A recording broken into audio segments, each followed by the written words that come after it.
বেশ কিছুদিন ধরেই আমার ইনডোর প্ল্যান্টগুলিকে রিপোর্ট করার প্রয়োজন রয়েছে। আর এই রিপোর্ট করার জন্য আমি বেশ কিছু টব ক্রয় করেছিলাম, আপনাদের সেটা আগেও বলেছিলাম, বেশ কিছু টব ক্রয় করেছি। তো এবার একটু অন্যরকম টব ক্রয় করেছি এবং এক একটা টবগুলি বেশ বড় সাইজের রয়েছে এবং খুব একটা বড় তা নয়। প্রত্যেকটা টবের দাম 100 টাকা করে নিয়েছে এবং এই টবগুলি আমি আপনাদের দেখাচ্ছি যে কী ধরনের টব।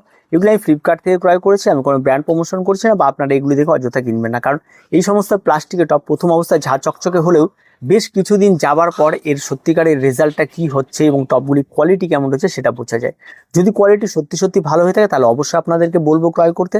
আর যদি দেখা যায় এই সমস্ত টবগুলিতে আমি গাছ লাগানোর পর টবগুলি কালার নষ্ট হয়ে যাচ্ছে বা খুব তাড়াতাড়ি সেটা ভেঙে যাচ্ছে, রোদ জলে নষ্ট হয়ে যাচ্ছে, তাহলে আপনাদেরকে সেই সমস্ত বিষয় আর কিছু জানাবো না।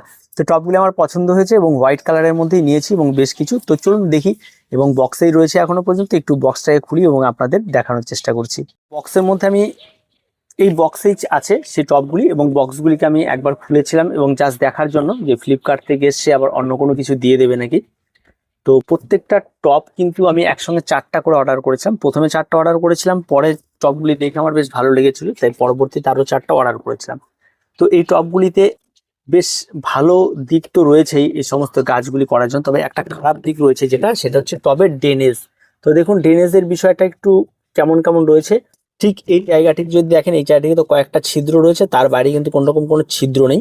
তো অবশ্যই এর মধ্যে আমাদের ছিদ্র করে নিতে হবে, তা নইলে কিন্তু টবে কিন্তু গাছ করা যাবে না। যারা এই ধরনের টব ক্রয় করবেন নিচের দিকে অবশ্যই খেয়াল রাখবেন এবং তারপরে তার চারা মানে বসানো বা মাটি তৈরি করে সেটা করবেন। আরেকটা জিনিস ভালো লেগেছে সেটা এটা, এই জায়গাটি থাকার জন্য এই জায়গাটা যদি কোনো ছিদ্র থাকে তাহলে নিচ দিয়ে এয়ার পাস হবে, বা আপনি ছাদে বা কোনো জায়গায় রাখলে সেই ছাদটাকে একদম দীর্ঘ সময় ভিজে থাকবে না, সে একটা প্লাস পয়েন্ট রয়েছে। আর তার সঙ্গে একটা ছিদ্রতে হয় না গাছ, এদিকে চারদিকে অন্তত বেশ কিছু ছিদ্র এখানটা আমাদের অ্যাড করতে হবে এবং এগুলি আমরা ছিদ্র গরম করে কিছু একটা দিয়ে করে নিতে হবে। টবগুলি দেখতে অত্যন্ত সুন্দর, আর তার জন্য নিয়ে আসা। আর এর সঙ্গে আমি আর টব রয়েছে, এখানে একই কোম্পানির টব সব, আর একই টব। এবার এগুলি ছাদ বাগানে বসানোর জন্য এগুলি করা হয়েছে। তো প্রত্যেকটা টবের দাম কিন্তু 100 টাকা করে পড়েছে। তো এই টবগুলি মূলত নেওয়া যেটা বিষয় সেটা হচ্ছে, এই যে এইটা একটা গাছ রয়েছে বেবি রাবার, এই গাছটি এই টবটির মধ্যে ভর্তি হয়ে গেছে। যদি আমি এখানে বসিয়ে দিই তাহলে কিন্তু আমার গাছটিকে দেখতে একটু বেশ সুন্দর লাগছে। ঠিক আছে, এইগুলি আমরা ডেকোরেশনের জন্য ব্যবহার করতে পারবো ইনডোরে। তো আমি যদি এর মধ্যে আরো একটি টব দিয়ে দিই, অন্তত 2টো করে টব কিন্তু অনায়াসে এর মধ্যে বসে যাবে। তো দেখুন, এইভাবে যদি আমরা গাছগুলিকে রাখতে পারি এই সমস্ত টবগুলির মধ্যে, তাহলে দেখতে কিন্তু অত্যন্ত সুন্দর লাগবে। তার জন্য শুধু টবগুলিকে ছিদ্র করে দিতে হবে, বা ছিদ্র যদি নাও করি আমরা, এর মধ্যে বসে যদি আমরা ইনডোরে কোথাও এটাকে ডেকোরেশনের জন্য ব্যবহার করি তাহলে কিন্তু দেখতে কিন্তু খারাপ লাগবে না। তাই এটা একটা ব্যাপার রয়েছে। আরেকটি ব্যাপার রয়েছে, এর মধ্যে যদি আমি সরাসরি মাটি দিয়ে বসিয়ে দিই সেটাও একটা বিষয় রয়েছে। আমি আজকে মূলত এর মধ্যে বেশ দু একটা অন্তত ইনডোর প্ল্যান্ট যেগুলি আর রাখা যাচ্ছে না বাইরে, সেগুলি আমি বসাবো। আমি মূলত যেটা আজকে লাগাবো এর মধ্যে সেটা হচ্ছে ফাইকাস বেঞ্জামিনা, একটা হোয়াইট ভ্যারাইটির গাছ রয়েছে, সেটা দুটো আমি এর মধ্যেই লাগিয়ে দেবো এবং পরবর্তীতে অবশ্যই সেটা লাগানোর প্রসেসটা কি রয়েছে সমস্ত কিছু আপনাদের দেখাবো। তো সঙ্গে থাকুন, অবশ্যই পেয়ে যাবেন। পুরো জায়গাগুলিতে ছিদ্র করে নিয়েছি বেশি করে, যে ছিদ্রগুলি ছিল সেগুলো ক্লিয়ার ছিল না, সেগুলো ক্লিয়ার করে দিলাম। প্রত্যেকটা যে বসানোর দাঁড়ানোর যে স্ট্যান্ডগুলো হচ্ছে প্রত্যেকটা জায়গাতে ফুটো করে নিয়েছি। তো এটাতেও করতে হতো, এটা তো করা হয়নি। আর বাইরে যে সমস্ত ফাঁকা জায়গাগুলিতে সেগুলিতে প্রচুর পরিমাণ ছিদ্র করে নেওয়া, কারণ জল কোনো রকমের যেন বাইরে বেরোতে না পারে। আর একটা বিষয় এটা, ইনডোর প্ল্যান্টের জন্য আমি সবসময় মাটি তৈরি করে রাখি, ওই আপনাদের ওই একই রকম মাটি, যেটা আমি সবসময় বলি 50% মাটি, 30% কম্পোস্ট আর 20% বালি, সেই সমস্ত মাটি আমার তৈরি করাই আছে। আর এই সমস্ত মাটি আর তেমন কোনো কিছু এর মধ্যে খাবার বা কিছু এখন এই সময় আমরা দেবো না। এখন আমাদের যেটা করতে হবে সেটা হচ্ছে টব থেকে এই গাছগুলিকে বের করব এবং এর মধ্যে বসাবো। তো গাছগুলিকে বসানোর জন্য সবার প্রথমে আপনাকে যেটি করতে হবে সেটা হচ্ছে গাছগুলিকে আগে টব থেকে বের করতে হবে। যেহেতু বৃষ্টি পড়েছে তার জন্য কিন্তু বৃষ্টির জলও রয়েছে, এই গাছটিকেও ঠিক তাই করবে। এই টবটি অনেকটা নরম হয়ে গেছে, এটাকেও ঠিক একই রকম ভাবে বের করে নেব। বের করে নেওয়ার পরে আপনাকে অবশ্যই এই যে টবটি রয়েছে এই টবের নিচের দিয়ে কিন্তু অবশ্যই আপনাকে কিছু ঘেঁস দিয়ে নিতে হবে, যাতে অবশ্যই ড্রেনেজটা ঠিকঠাক থাকে, বা আপনাকে কিছু পাথরের কুচি দিয়ে নিতে হবে যাতে সমস্ত ড্রেনেজটা ঠিকঠাক থাকে। আমি এখানটা কিছুটা পাথরের কুচি মিলিয়ে দিচ্ছি যাতে ড্রেনেজটা একদম ওকে থাকে। এই ধরনের যে পাথরের কুচি, সেই সমস্ত পাথরের কুচি নিচের দিকটা দিয়ে দিচ্ছি। এগুলো দিয়ে যেটা সুবিধা হবে সেটা হচ্ছে ড্রেনেজটা ভালো থাকবে। এবার অবশ্যই আপনারা নিচের দিকে এবার মাটি দিয়ে দেবেন, যে তৈরি করা মাটিটা আমাদের রাখা ছিল সেই মাটির একটা লেয়ার আমরা এখানটায় দিয়ে নেব।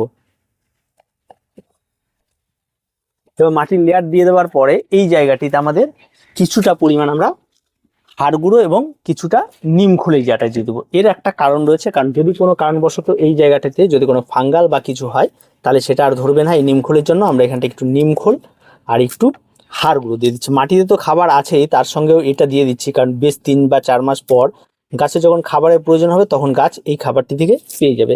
এই বাড়তি এই খাবারটা আমরা অ্যাড করে রাখলাম। এবার আমরা এখানটায় সামান্য একটু মাটি দিয়ে এই খাবারটিকে বন্ধ করে দেবো এবং আর তেমন কোনো কিছু নেই। এবার এই যে গাছটি রয়েছে এই গাছের গোড়াগুলি ভালো করে পরিষ্কার করে নিতে হবে। এবার এটাকে আমাদের ঠিক একদম সাইড করে বসাতে হবে, যাতে গোড়াটা একেবারে সাইডের দিকে আসে, আর একটা গোড়া যেন একটু দূর হয়, তাহলে গাছ দুটি ডিস্টেন্স এবং মাঝামাঝি ফাঁকা হবে। তো যেটা বসা থেকে দেখা যাচ্ছে সেটা একদম সেম সেম হয়ে যাচ্ছে। সেম সেম হয়ে যাওয়ার জন্য আমাকে নিচে থেকে কিন্তু কিছুটা পরিমাণ মাটি কেটে বাদ দিয়ে দিতে হবে। তাই টপটিকে এখানটায় বসিয়ে নিয়ে আমাকে যেটা করতে হবে সেটা হচ্ছে নিচে থেকে মাটি। এবার এটার জন্য অবশ্যই আপনাকে এরকম ধরনের একটা ছুরি নিতে হবে। ছুরি নিয়ে ঠিক এই বরাবর এইভাবে গিয়ে আপনারা কেটে দেবেন, কারণ এই যে ফাইকাস বেঞ্জামিনা দেখতে পাচ্ছেন এই সমস্ত গাছের রুট দেখুন, এখানে কিন্তু রুটই নেই। এই যে এতটা কাটা হয়ে গেল তাতে কিন্তু কোনো রকম রুট নেই। তো আমি আরো একটু কেটে দিচ্ছি যতক্ষণ না রুট পাচ্ছি। তো এদের গাছে কিন্তু নিচের দিকে রুট থাকে না, এদের রুটগুলি সবসময় উপরের দিকে থাকে। তো এইগুলি একটু খেয়াল রেখে করবেন, দেখবেন এগুলি করা বেশ মজাদার একটা বিষয়। আর একটা কাটার দিয়ে বেশ কিছু রুট এদিক থেকে ছেটে দিচ্ছি। এগুলি ছাঁটলে গাছের কোনো রকম কোনো তেমন কোনো ক্ষতি হবে না। বিশেষ করে এই সময় যদি একটু ক্ষতিও হয় না, তো গাছ সেটাকে সামলে নিতে পারবে, যেহেতু সময়টা খুব ভালো, আগস্ট মাস।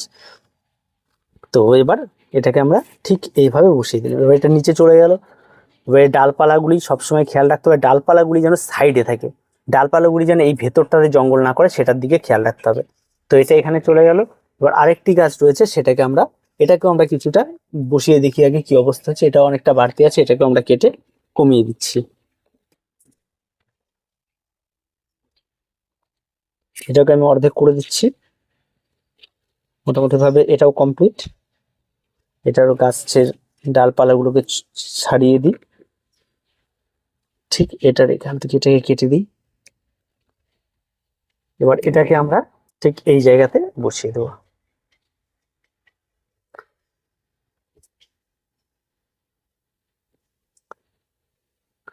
গাছটি কিন্তু ঠিক এইভাবে থাকবে, বড় গাছটি। এবার আমরা এখানটায় মাটি দেব, যে মাটিটা আমরা তৈরি করে রেখেছিলাম আগে থেকে, সে মাটি দিয়ে এটাকে ভর্তি করব।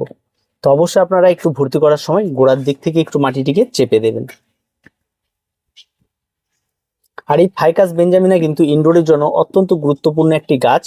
আর যে গাছটিকে আপনারা প্রত্যেকে করতে পারবেন। আর হোয়াইট কালারটা কিন্তু একটা আলাদা রকম ব্যাপার থাকে, চোখে একটু অন্যরকম থাকে। আর হোয়াইট মানেই কিন্তু একটা শান্তির প্রতীক, একটা আলাদা ব্যাপার তো থাকেই, সেটাও আপনারা এখানে ফিল করতে পারবেন। আর এই সমস্ত টবগুলিতে এই সমস্ত গাছগুলি লাগানোর বেশ কিছু কারণ হচ্ছে। পরে কিন্তু অবশ্যই আমাকে টবের জন্য এটাকে আমাকে প্রুনিং করার জন্য অবশ্যই আমাকে এখানে প্রুনিং করতে হবে। তো আমি বেশি করে একবারে মাটি দিয়ে এটাকে ঠিক করার চেষ্টা করে দিই, সবচেয়ে বেস্ট হবে।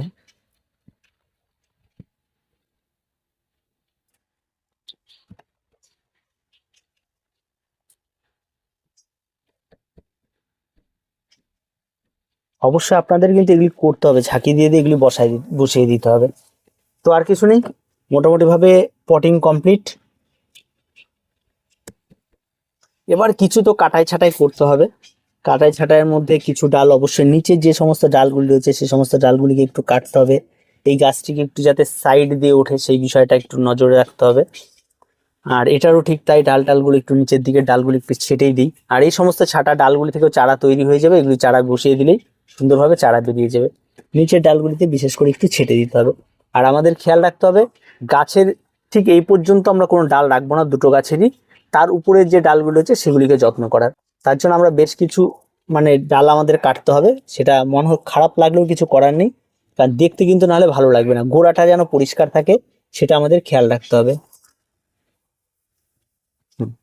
এই পর্যন্ত আমাদের আর কিছু থাকবে না, এটা ফ্রেশ থাকবে। এই গাছটিও যখন বড় হবে তখন এটার ক্ষেত্রে আমি ঠিক একই রকম কাজ করব।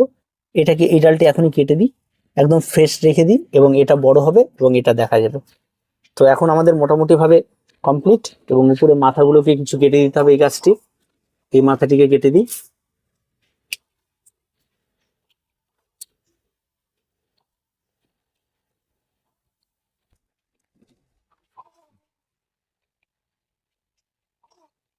আর কিছু করার এখন প্রয়োজন পড়বে না। তো এই পর্যন্তই থাকবে। তো চলুন এবার গাছটিকে আমরা একটু রাখারও চেষ্টা করব, গাছটি বেশ কিছুদিন পর কেমন লাগছে সেটাও দেখব।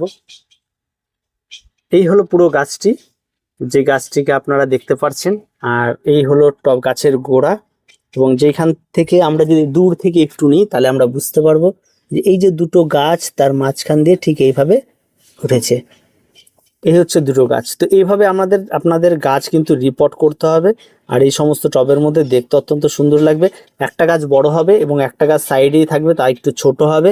এবং এই গাছটি কিন্তু এই শেপটা কিন্তু এটার মধ্যেই থাকবে। আর এই যে মাছের ডিস্টেন্সটা সবসময় রাখার চেষ্টা করবেন, আর এটা এরকম থাকবে। তো যদি ভরে দেন তাহলে আরও আলাদা ব্যাপার, সেটা ভরে দিতে পারেন, সেটা আপনাদের। তো এই সমস্ত টবগুলি কেমন লাগছে অবশ্যই আপনাদের জানাবেন। আর প্রত্যেকটা গাছ যখন রিপোর্ট হয়ে যাবে, এই সমস্ত টবের মধ্যে সব গাছ লাগানো হয়ে যাবে, তারপরে আমি আরেকটি ভিডিওতে আপনাদের দেখিয়ে দিব। তো আজকে এ পর্যন্তই, দেখা হয় পরবর্তী ভিডিওতে। প্রত্যেকে ভালো থাকবেন, প্রত্যেকে সুস্থ থাকবেন।